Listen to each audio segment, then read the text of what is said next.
Marhen menang. Banyak orang yang mengaku sebagai pewaris ajaran Soekarno atau pewaris gerakan politik Soekarno, karena kita tahu Marhenisme adalah ajaran Soekarno. Nah, ini menarik kawan-kawan. Mari kita coba melihat sejarah. Konon diceritakan pada sekitar tahun-tahun 26-an, Bung Karno mengadakan perjalanan di Bandung Selatan. Nah, di tengah perjalanannya bertemulah dia dengan seorang petani.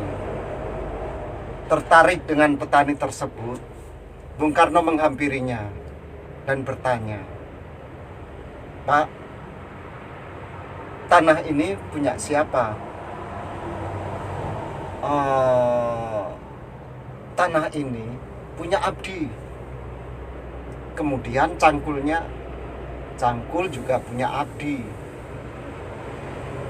Nah, apakah dengan tanah sekian Bapak bisa hidup sejahtera? Dengan wajah agak murung, matanya menerawang jauh ke depan, petani itu berkata, "Tidak, Den." Kemudian Bung Karno melanjutkan pertanyaannya, "Siapa nama Bapak?" "Marhen."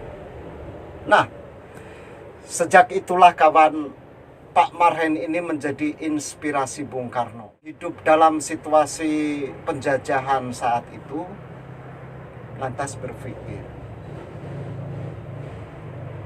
ini Pak Marhen ini punya tanah, meskipun cuma sepetak, punya pacul, punya arit sendiri, tapi kenapa hidupnya masih miskin? Tentu saja karena penjajahan, karena kapitalisme. Nah, sejak itulah Soekarno menciptakan sebuah ideologi yang kemudian disebutnya sebagai Marhenisme. Jadi Marhenisme memang ajaran Bung Karno. Maka tak heran jika sekarang beberapa orang, apalagi yang suka membawa gambar-gambar Soekarno itu, berteriak dengan lantang, "Akulah Marhenis, akulah Marhenis." Mereka merasa menjadi satu-satunya pemilik ajaran Soekarno, menjadi satu-satunya pewaris ajaran Soekarno, padahal belum tentu. Ideologi tidak cukup dikatakan lewat mulut. Ideologi tidak cukup digambarkan lewat bendera atau warna. Tidak hanya sekedar itu kawan. Ideologi harus menjadi laku. Nah, inilah. Ayo kita coba, apakah benar orang yang selalu berteriak-teriak mereka menjadi pewaris ajaran Soekarno, mereka berteriak-teriak sebagai seorang Marhenis, benar-benar Marhenis? Dan apakah Marhenis tercipta dari mereka? Ini akan menjadi sangat lucu. Nah, banyak orang berpendapat Marhenisme itu menjadi ideologi dari Partai Nasional Indonesia pada zaman itu. Padahal no, bukan. Pertama kali yang menggunakan Marhenisme sebagai ideologinya adalah justru Partindo, sebuah partai yang lahir pada tahun 30-an. PNI lahir pada tahun 27. Dan ingat, pada saat kelahirannya PNI, meskipun dia Soekarno salah satu deklaratornya, tapi pada tahun-tahun itu PNI belum menggunakan ideologi Marhenisme. Itu PNI lahir pada tahun 27 menggunakan azas persatuan, kebangsaan atau kemerdekaan dan kerakyatan. Jadi bukan Marhenisme.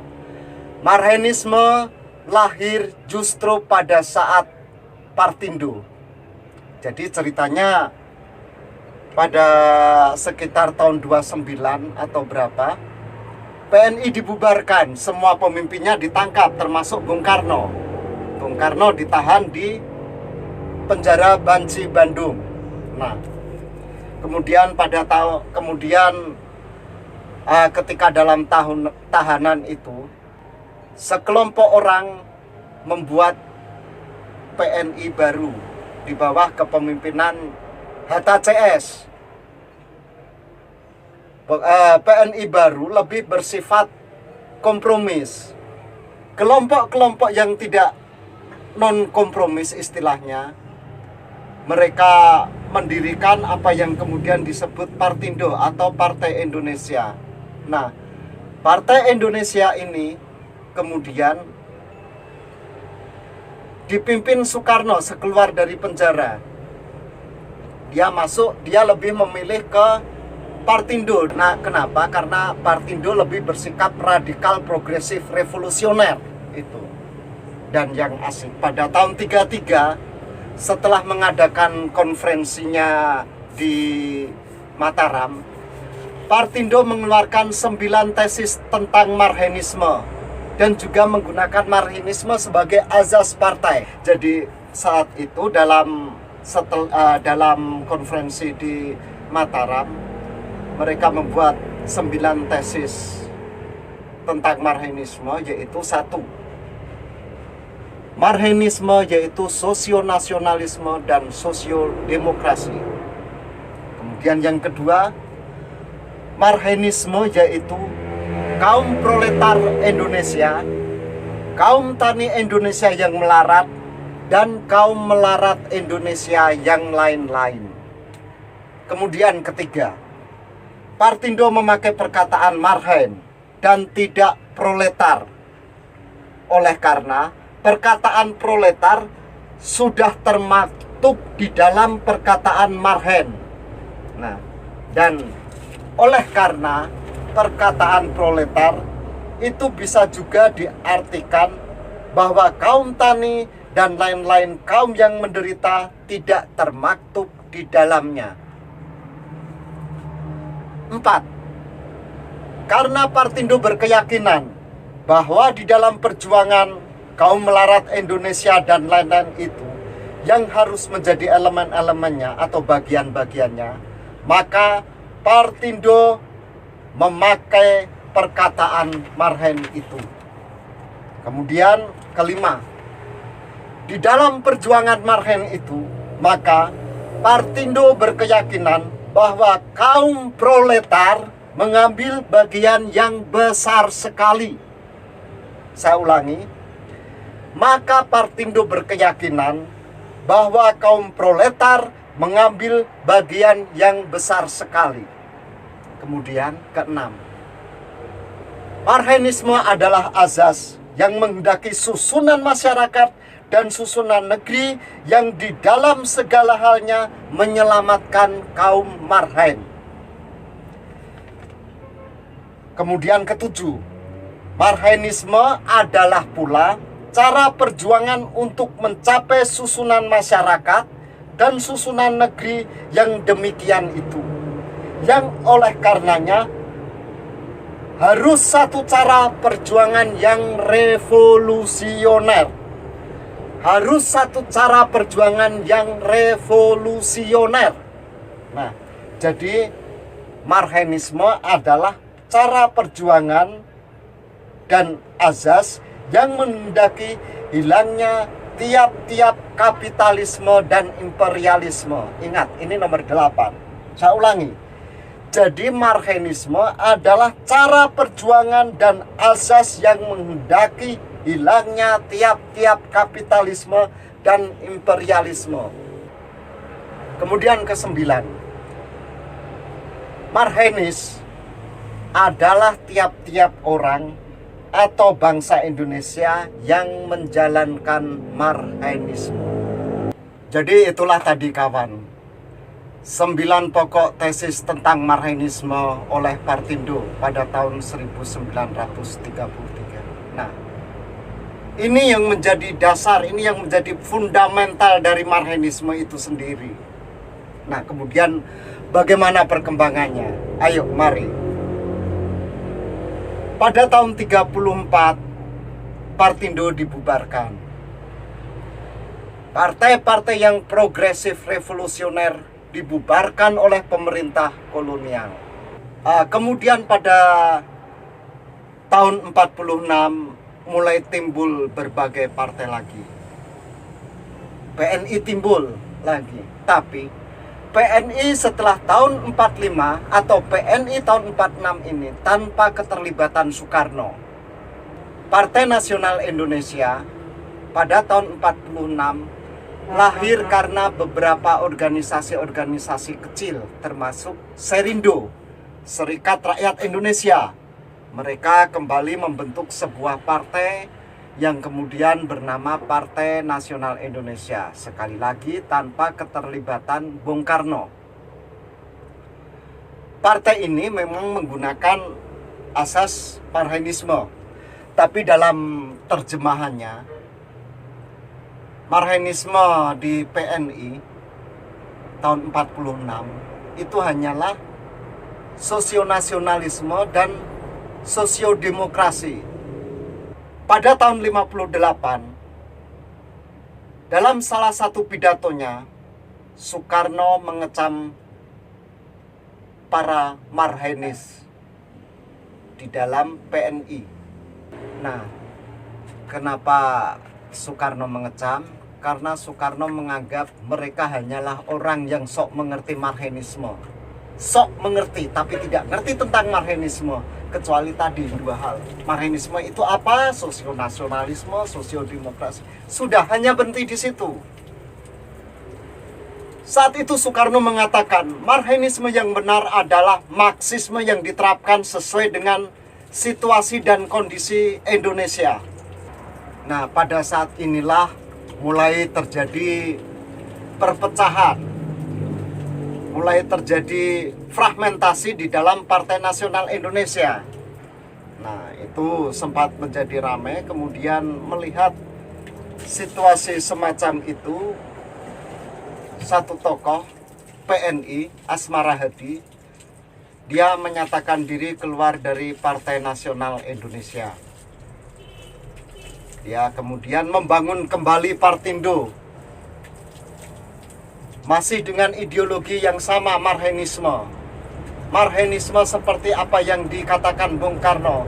Marxisme, Marxisme yang diterapkan sesuai dengan situasi kondisi Indonesia. Baru kemudian pada tahun 60-an, dalam kongresnya ke-8 di Surakarta, PNI mengangkat Bung Karno sebagai Bapak Marxisme. Lalu pada Kongres ke-9 di Purwokerto pada tahun 63, PNI membuat resolusi tentang Marxisme, yaitu Marxisme yang diterapkan sesuai dengan situasi dan kondisi Indonesia. Lalu pada tahun 64, Badan Pekerja Kongres mengadakan pertemuan di Lembang, Bandung. Dari pertemuan inilah lahir apa yang kemudian disebut deklarasi Marxisme, yaitu Marxisme yang diterapkan sesuai dengan situasi kondisi Indonesia. Tentu saja ini tidak meninggalkan 9 tesis pokok tentang Marxisme pada tahun 1933. Nah, saat itu PNI menjadi besar di bawah kepemimpinan ketuanya Ali Sastro Amijoyo dan sekjennya Insinyur Surahman. Nah, saat itu benar-benar terjadi penendang keluaran terhadap Marxis gadungan, Marxis lembek. Dalam bahasa sekarang Marxis sarden. Artinya kenapa Marxis sarden? Dia tidak usah dikunyah, sudah lumer di mulut.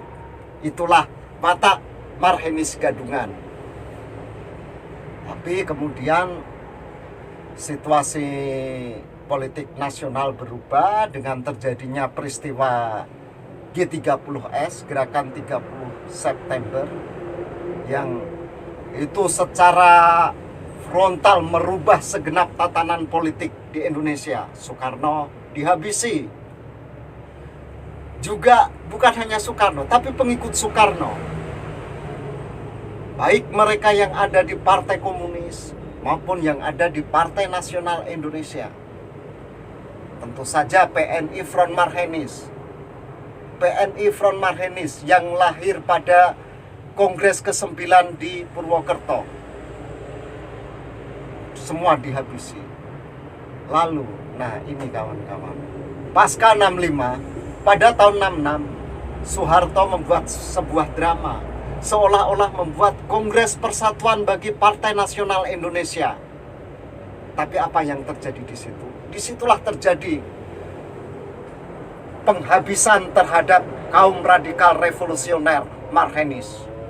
Ali Sastro Amijoyo, Insinyur Surahman dihabisi, digantikan oleh kelompok lembek yang sebelumnya sudah dipecat dari Partai Nasional Indonesia. Siapa dia? Usep Ranuwijaya dan Osa Maliki. Ditambah pelopornya Hadi Subeno, CS. Katakanlah begitu.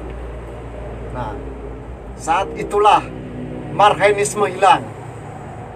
Deklarasi Marhenisme dihabisin. Sehingga kemudian muncul pada zaman Orde Baru, Marhenisme identik dengan komunisme. Ini mulai kenapa ada momok tentang Marhenisme. Istilahnya muncul waktu itu Markai, Marhen komunis. Siapa yang membuat Marhen komunis? Soeharto, untuk menghabisi kelompok nasionalis kiri, kelompok nasionalis radikal revolusioner. Itu yang terjadi kawan-kawan. Itu mereka dihabisi. Berjayalah kelompoknya Hadi Subeno, Osa Maliki, CS. Mereka berdiri di bawah bayang-bayang, di bawah lindungan Tuan Besar Orde Baru Soeharto. Jadi disinilah Soekarno selesai. Disinilah Marhenisme yang benar selesai. Berganti Marhenisme yang baru. Apa namanya? Yudhya Pratidina Marhen. Apa itu Yudhya Pratidina Marhen? Dikembalikan lagi ke tahun 46 oleh Marhenis lembek itu. Sosionasionalisme, sosiodemokrasi, dan ketuhanan yang Maha Esa. Juga diterjemahkan lebih kacau lagi, Marhenisme adalah Pancasila. Selesai, titik. Enggak ada pertanyaan. Siapa bertanya, kau komunis. Nah, PNI hasil Kongres Persatuan pada tahun 66 inilah yang kemudian pada tahun 70-an difusikan menjadi apa yang kemudian disebut Partai Demokrasi Indonesia. Ya, kemudian lanjutannya pada tahun 96 menjadi PDI Pro Mega. Berikutnya PDI Perjuangan. Itu sejarahnya, saudara-saudara. Paham? Kita tidak usah bicara partai. Selesailah partai itu. Tidak ada satupun partai yang berasas Marhenisme. Dan tidak ada partai Marhen. Kalaupun ada partai yang mengklaim dirinya sebagai partai Marhen, bohong, kata saya. Sekarang kita bicara, apakah kemudian Marhenisme bisa dikatakan sama dengan komunisme? Ya, tentu saja kita tidak bisa menjawab ya atau tidak. Kita lihat ke belakang, apa itu Marhenisme? Apa itu komunisme? Nah, 9 tesis pokok Marhenisme inilah yang bisa menjawab apakah kemudian Marhenisme sama dengan komunisme. Dalam komunisme hanya ada proletar. Dalam Marhenisme, proletar adalah bagian dari kaum Marhen. Meskipun diakui atau tidak, proletar adalah pelopor dari gerakan Marhenisme itu. Kemudian Soekarno menerjemahkan, buruh dan tani adalah soko guru revolusi nasional. Itu. Nah, saya pikir di sini jelas ya. apa itu Marxisme dan apa itu komunisme. Tentu kalian semua tahu kalau saya kemudian bicara soal komunisme dan teori-teorinya, tentu ini akan menggurui. Tapi paling tidak kita semua bisa menjadi paham, bisa menjadi tahu, dan tidak lagi takut untuk secara terang-terangan mengamalkan apa itu Marxisme. Dan ini akan membuat kita malu jikalau hanya sekedar membuat Marxisme menjadi sebuah slogan kosong. Dada saya Marxis. Tapi apa yang kalian lakukan terhadap kaum Marxen?